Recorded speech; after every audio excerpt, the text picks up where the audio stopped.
కోట మండలంలో బీజేపీ ప్రజా పోరుయాత్ర ప్రారంభమైంది. ముందుగా కోటలోని ఆంజనేయ స్వామి గుడి దగ్గర పూజలు చేసి అనంతరం ప్రజా పోరుయాత్ర ముందుకు కొనసాగింది. ఈ సందర్భంగా బీజేపీ కో కన్వీనర్ భైరప్ప మాట్లాడారు. కార్యక్రమానికి పిలవగానే వచ్చినటువంటి మీడియా మిత్రులకు అందరూ కూడా ప్రత్యేకమైనటువంటి హృదయపూర్వక నమస్కారాలు. అదేవిధంగా ఈ యొక్క కార్యక్రమానికి ఇచ్చేసినటువంటి రాష్ట్ర కిసాన్ మోర్చా ప్రధాన కార్యదర్శి మరియు అదేవిధంగా ప్రజాపోరు కో కన్వీనరు, ముఖ్యంగా ఇక్కడ ఉన్నటువంటి మండలాధ్యక్షులు రమేష్ అన్న గారు, అదేవిధంగా ఓబీసీ మోర్చా జిల్లా ప్రధాన కార్యదర్శి గారు, అదేవిధంగా మహిళా మోర్చా నాయకురాలు మంగమ్మ గారు, అందరికీ కూడా ప్రత్యేకమైనటువంటి ధన్యవాదాలు. ఈ యొక్క ముఖ్యమైనటువంటి యొక్క కార్యక్రమం 23వ తేదీ నుంచి నిన్నటి నుంచి 29 వరకు కూడా ఆంధ్రప్రదేశ్ భారతీయ జనతా పార్టీ రాష్ట్ర శాఖ ఈ యొక్క ప్రజాపోరు 2 యాత్ర కార్యక్రమానికి పిలిపివ్వడం జరిగింది. ఈ యొక్క కార్యక్రమం యొక్క ముఖ్య ఉద్దేశం ఏంటంటే, మరొకసారి బీజేపీ సర్కారు కేంద్రంలో మరొకసారి, ఆంధ్రాలో ఒక్కసారి అనేటువంటి ఒక విజయ సంకల్పంతో ఈరోజు ప్రతి గ్రామానికి కూడా బీజేపీ యొక్క ప్రజాపోరు యాత్ర రథం అనేది వెళ్ళడం జరుగుతుంది. అక్కడ ఉన్నటువంటి ప్రజలందరూ కూడా ఖచ్చితంగా కూడా ఏదైతే కేంద్ర ప్రభుత్వం అనేక సంక్షేమ పథకాలు, ఈరోజు 200 పథకాలు పైగా నరేంద్ర మోడీ గారు పేద ప్రజల కోసం ఆయన యొక్క ఆరోగ్యం కోసం ఆయుష్మాన్ భారత్ కావచ్చు, అదేవిధంగా ప్రధానమంత్రి ఉజ్వల యోజన కావచ్చు, అదేవిధంగా ఈ ప్రధానమంత్రి జీవన కళ్యాణ్ యోజన కావచ్చు, అనేక రకాల కోవిడ్ వ్యాక్సిన్ కావచ్చు, ఈ విధంగా చెప్పుకుంటూ పోతే అనేక రకాలైన సంక్షేమ పథకాలు ఈరోజు భారత ప్రజలకు అందించినటువంటి గొప్ప ప్రధానమంత్రి నరేంద్ర మోడీ గారు అని చెప్పని తెలియజేస్తాం. అదేవిధంగా ముఖ్యంగా ఈ రాష్ట్రంకి వచ్చేటప్పటికి ఆంధ్ర రాష్ట్రంలో కంప్లీట్గా కూడా కేంద్ర ప్రభుత్వ నిధులు లేనిదే ఆంధ్రప్రదేశ్లో ఎక్కడ కూడా ఒక్క రూపాయి కూడా అభివృద్ధి జరిగేటువంటి పరిస్థితి కాదు. కానీ ఇక్కడ ఉన్నటువంటి ముఖ్యమంత్రి గారు వారి యొక్క స్టిక్కర్లు వేసుకొని కేంద్ర ప్రభుత్వం సహకారం లేకుండా చేసినట్టుగా వారు ప్రజల్లోకి వెళ్ళడం జరుగుతుంది. కానీ దీని అంతా కూడా ప్రజలకు వివరిస్తాం, ఖచ్చితంగా కూడా ప్రజల్లో ఎండగడతాం.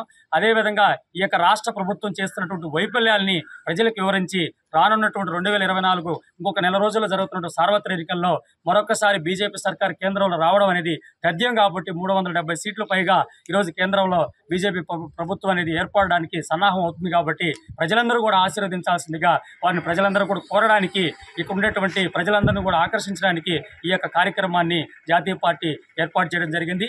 దీనిలో అందరం కూడా బీజేపీ పార్టీ నాయకులు అందరం కూడా కార్యకర్తలు, నాయకులు, బూత్ కేంద్ర నాయకులు, శక్తి కేంద్ర ప్రముఖులు అందరం కూడా సమిష్టిగా కూడా పనిచేసి ఈ యొక్క సంకల్ప యాత్రని ఖచ్చితంగా కూడా మేము విజయవంతం చేస్తాం. అదేవిధంగా ముఖ్యంగా గూడూరు ప్రజలు ఒక్కసారి ఆలోచించాలి. ఈరోజు గూడూరులో ఒక్కసారి బీజేపీకి అవకాశం ఇవ్వాలి. ఈ యొక్క కోట ప్రాంతం కావచ్చు, గూడూరులో యొక్క మున్సిపల్ వైస్ చైర్మన్ గెలుచుకోవడం కావచ్చు, కోటలో అనేక రకాల కూడా భారతీయ జనతా పార్టీకి విజయాలు అందించినటువంటి చరిత్ర కోట ప్రజలకి, గూడూరు నియోజకవర్గానికి ఉంది. దయచేసి ప్రజలందరూ కూడా నేను చేతులు జోడించి ఈ యొక్క కోరేది ఏంటంటే, ఒక్కసారి ప్రత్యామ్నాయం అవసరం ఇక్కడ.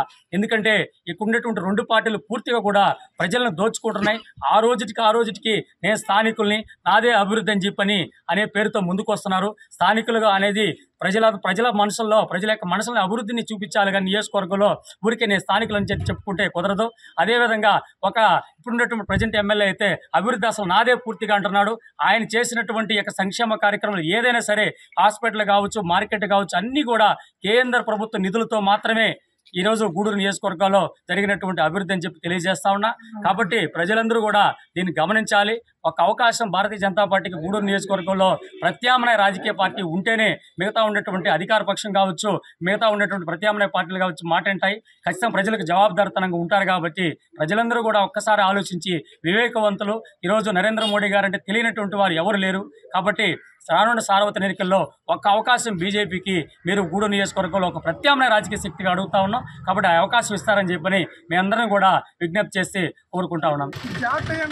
జాతీయ పార్టీ ఆదేశాల మేరకు, రాష్ట్ర అధ్యక్షురాలైనటువంటి పురంధరేశ్వరి గారి ఆదేశాల మేరకు ఈ ప్రజాపోరు యాత్ర ఈరోజు ఇది 2వ విభాగం. ఇది ఆల్రెడీ ఇంతకుముందు మొత్తం ఒక 2002లో ప్రజాపోరు యాత్ర మంచి స్పందన వచ్చింది. ఇదే విధంగా నియోజకవర్గాల్లో ప్రముఖ బీజేపీ నాయకులందరూ కూడా ఇదే విధంగా రథాన్ని పెట్టుకొని అన్ని నియోజకవర్గాల్లోని అన్ని మండలాలు, అన్ని గ్రామాల్లో తిరగడం జరిగింది.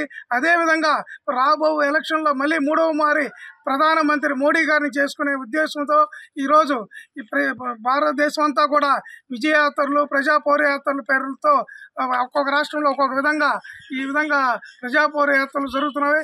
ఇక్కడ ఈ రాష్ట్రంలో జగన్మోహన్ రెడ్డి ప్రభుత్వం చేస్తున్నటువంటి అరాచకాలని నిరసనగా రాబోయే ఎన్నికల్లో వాళ్ళని ఓడించే విధంగా ఈ ప్రజాపౌర యాత్ర ప్రజల్లోకి తీసుకెళ్లడం జరుగుతుంది.